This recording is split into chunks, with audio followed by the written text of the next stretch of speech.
Assalamualaikum warahmatullahi wabarakatuh. Perkenalkan, nama saya Febrian Yohana Putra dengan NIM 1401204212 dari MB 4401. Hari ini saya akan menganalisa rasio keuangan mengenai Astra Agrolestari pada tahun 2020. Sekilas mengenai perusahaan. Astra Agrolestari merupakan perusahaan publik yang bergerak dalam bidang perkebunan yang bermarkas di Jakarta, Indonesia.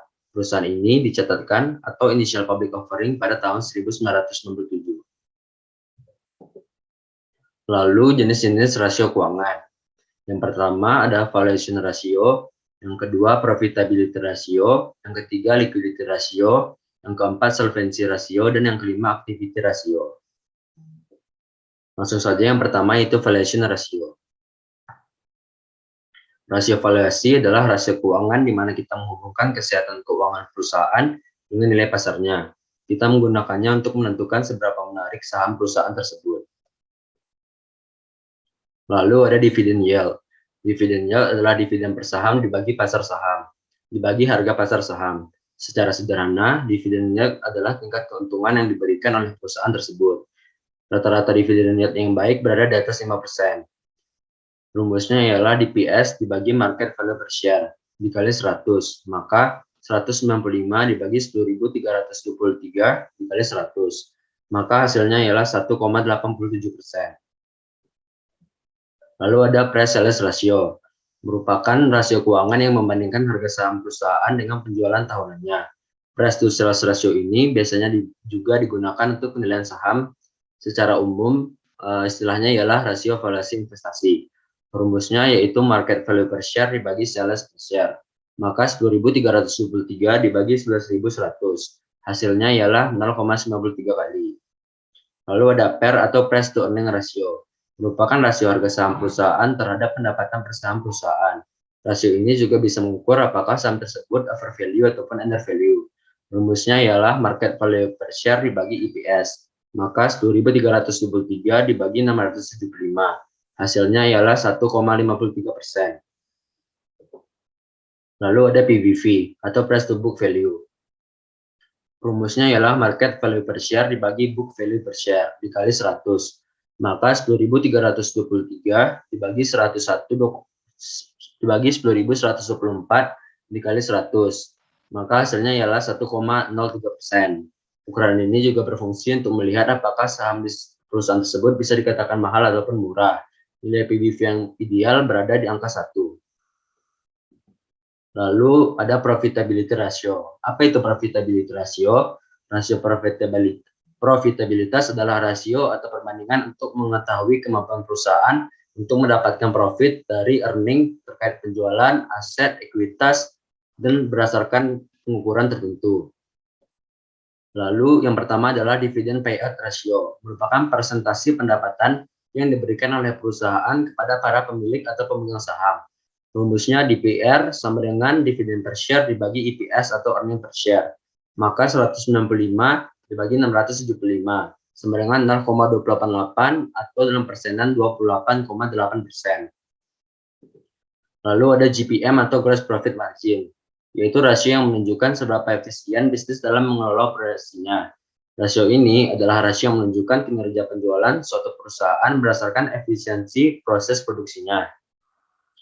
Gross profit yang ideal lebih dari 0,75 atau 75%, menunjukkan bahwa perusahaan tersebut mampu untuk menjalankan produksinya secara efisien karena harga pokok penjualan relatif lebih rendah. Rumusnya ialah laba kotor dibagi total pendapatan. Maka 2.214 032 dibagi 1.532 902, maka dapatlah hasil 144%. Hal ini cukup ideal dan outstanding karena berada di atas rata-rata.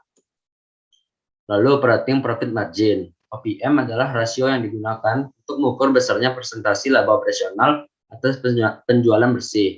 Laba bersih operasi dibagi penjualan bersih dikali 100%. Maka 695 180 dibagi 1.532 902 dikali 100%. Maka hasilnya ialah 45%. Lalu ada NPM atau net profit margin. Secara sederhana, NPM adalah tingkat keuntungan suatu perusahaan dari penjualan atau pendapatan yang telah diperoleh. Perusahaan dikatakan memiliki nilai NPM yang baik apabila hasil perhitungannya lebih dari 5%. Semakin tinggi NPM tersebut, maka mengindikasikan bahwa nilai efisien untuk menentukan harga penjualan produknya. Rumusnya ialah laba bersih dibagi pendapatan dikali 100%. Maka 467, 530 dibagi 18.807,43 dikali 100%. Maka hasilnya 2,48%. Cukup rendah karena berada di bawah rata-rata. Selanjutnya ialah ROE atau Return to Equity. Rasio yang mengukur suatu kemampuan pada sebuah perusahaan untuk menghasilkan laba dari investasi pemegang saham tersebut. ROE dapat dikatakan baik apabila lebih tinggi dari kompetitor. Tetapi ROE yang tinggi juga merupakan indikasi wajib kalau perusahaan tersebut sangat baik, karena bisa jadi penghasilan bersih merupakan dalam performa yang sangat baik. Selanjutnya ialah rumusnya, yaitu laba bersih dibagi ekuitas pemegang saham dikali 100%, maka 467.253 dibagi 69.948 dikali 100%. Dapatlah hasil 6,68%. Lalu ada ROA atau Return to Asset. ROA adalah indikator untuk menunjukkan persentase seberapa menguntungkan aset perusahaan dalam menghasilkan pendapatan. ROA yang ideal berada di atas 5%, sekitaran 6-10%. Semakin tinggi ROA mengindikasikan bahwa laba bersih yang dihasilkan dari setiap rupiah dana yang tertanam dalam total aset. Rumusnya ialah laba bersih dibagi aset total dikali 100%. Maka 467.253 dibagi 28.689, 22 dikali 100%. Maka didapatlah hasil 1,62%. Cukup rendah karena berada di bawah titik idealnya. Lalu ada liquidity ratio. Apa itu liquidity ratio? Liquidity ratio adalah variabel keuangan yang digunakan untuk menentukan apakah sebuah perusahaan sanggup membayar hutang jangka pendeknya ataupun tidak. Rata-rata bernilai 1, maka perusahaan tersebut mampu membayar hutang jangka pendeknya dengan penuh. Namun jika tidak, maka perusahaan tersebut tidak mampu membayar hutang jangka pendeknya. Yang pertama adalah current ratio. Rasio lancar adalah rasio keuangan yang membandingkan antara aktiva lancar dengan utang lancar suatu perusahaan. Angka ideal untuk rasio lancar sebuah perusahaan adalah 2, karena dinilai sebagai posisi aman dengan keadaan keuangan yang baik. Angka tersebut berarti perusahaan memiliki modal cukup untuk tetap beroperasi serta mampu membayar utang-utangnya. Rumusnya ialah aset lancar dibagi liabilitas lancar. Maka 7.629.855 dibagi 2.009.568. Hasilnya 3,79. Lalu ada quick ratio.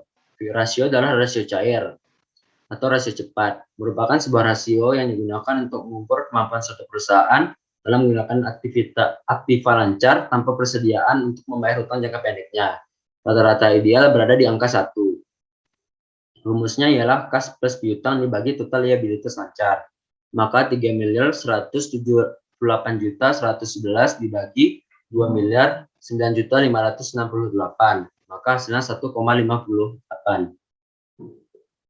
Lalu ada cash ratio. Rasio yang digunakan untuk melakukan perbandingan antara total kas dan setara kas suatu perusahaan dengan kewajiban lancarnya secara intuitif. Nilai cash ratio yang lebih tinggi diartikan bahwa perusahaan tersebut memiliki waktu yang cukup untuk mampu melunasi utangnya. Namun sebenarnya tidak ada nilai pasti, tapi 0,5 hingga 1,0 bisa diterima oleh para investor dan juga kreditur. Rumusnya kas dibagi liabilitas lancar. Maka 2.532.318 dibagi 2.009.568. Hasilnya ialah 1,26. Bisa dibilang di atas rata-rata. Lalu ada inventory to net working capital. Didefinisikan sebagai suatu metode yang digunakan untuk menunjukkan bagian apa dari inventaris perusahaan yang dibiayai dari kas yang tersedia. Rumusnya ialah persediaan lancar dibagi aset lancar. Maka 2.854.435 dibagi 7.629.855, maka hasilnya 0,37. Lalu ada solvency ratio. Solvency ratio adalah rasio yang mengevaluasi kemampuan membayar kembali utang jangka panjang dan bunga atas hutang tersebut. Sebagai pedoman umum, rasio solvabilitas yang lebih tinggi dari 20% dianggap sehat secara finansial. Namun hal tersebut tidak merupakan patokan utama. Yang pertama ada debt to asset ratio. Rasio utang ini digunakan untuk mengukur perbandingan antara total utang dengan total aktiva. Idealnya berada di angka 0,6 atau 0,7 kali. Rumusnya total liabilitas bagi total aset. Maka 8.741.617 dibagi 28.689.022 dikali 100. Maka didapatlah hasil 30,4 atau 0,34. Dan dalam bentuk persenan 30,4%. Lalu ada debt to equity ratio. Sebuah rasio keuangan yang membandingkan jumlah hutang dengan ekuitas. Ekuitas dan jumlah hutang yang digunakan untuk operasional perusahaan harus berada dalam jumlah yang proporsional. Secara riset, dari yang baik berada di bawah 100%, menunjukkan bahwa fundamental perusahaan tersebut sangat baik. Rumusnya total liabilitas bagi total ekuitas. 8.741.617 dibagi 19.947.405 dikali 100, maka 43,8. Lalu ada debt to EBITDA ratio. Secara sederhana adalah sebuah penghasilan yang diperoleh sebelum dikurangi dengan beban bunga, pajak, depresiasi, dan amortisasi atau laba kotor. Rumusnya total liabilitas dibagi EBITDA. Maka 8.741.617 dibagi 1.110.926. Hasilnya merupakan 7,87. Lalu ada aset manajemen efisiensi rasio atau rasio aktivitas. Rasio aktivitas merupakan rasio yang digunakan untuk mengukur tingkat efisiensi pemanfaatan sumber daya perusahaan atau menilai kemampuan perusahaan dalam melaksanakan aktivitas sehari-hari. Yang pertama ada total asset turnover, yaitu digunakan untuk mengukur aktivitas aktiva dalam kemampuan perusahaan dalam menghasilkan penjualan melalui penggunaan aktiva tersebut.